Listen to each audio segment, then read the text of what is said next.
ஒரு அம்மா சாலையில கீரைக்கட்டுகளை வித்துட்டு இருக்கும் பொழுது அப்ப அவங்க கவனிக்காத நேரம் பார்த்து ஒரு மாடு அங்க இருந்த ஒரு கீரைக்கட்டை எடுத்துக்கிட்டு போகுது.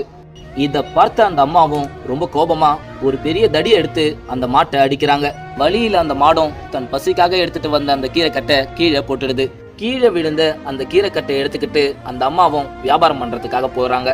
அங்க நடந்த எல்லாத்தையுமே ஒரு சின்ன பையன் கண் கலங்கிக்கிட்டே வேடிக்கை பார்த்துட்டு இருக்கிறான். பாவம் அந்த மாடு அப்படின்னு யோசிச்சு குடுகுடுன்னு ஓடி போய் அவங்க அம்மா கிட்ட, அம்மா ஒரு 20 ரூபாய் இருந்தா தாங்கம்மா அப்படின்னு கேக்குறான். அதுக்கு அவங்க அம்மாவும், உனக்கு எதுக்குடா அவ்வளவு காசு அப்படின்னு கேக்குறாங்க. அதுக்கு அவனும், அம்மா அப்பா வந்ததும் நான் வாங்கி கொடுத்துட்றேம்மா, கொஞ்சம் சீக்கிரமா 20 ரூபாய் இருந்தா தாங்க அப்படின்னு சொல்லி அவங்க அம்மா கிட்ட இருந்து 20 ரூபாயை வாங்கிக்கிட்டு ஓடுறான்.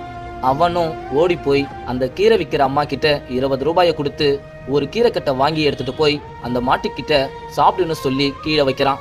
அந்த மாட்டுக்கிட்ட, நீ இதுக்காக தானே இவ்வளவு கஷ்டப்பட்ட, இந்தா சாப்பிடுன்னு சொல்லி அந்த கீரைக்கட்டை கீழே வைக்கிறான். அப்ப அந்த மாடும் அந்த கீரைக்கட்டை பார்த்துட்டு சாப்பிடாமலேயே நிக்குது. அவனும் அந்த மாட்டுக்கிட்ட, இந்தா சாப்பிடு சாப்பிடுன்னு எவ்வளவு சொல்லியும் அந்த மாடு சாப்பிடாமலேயே நிக்குது.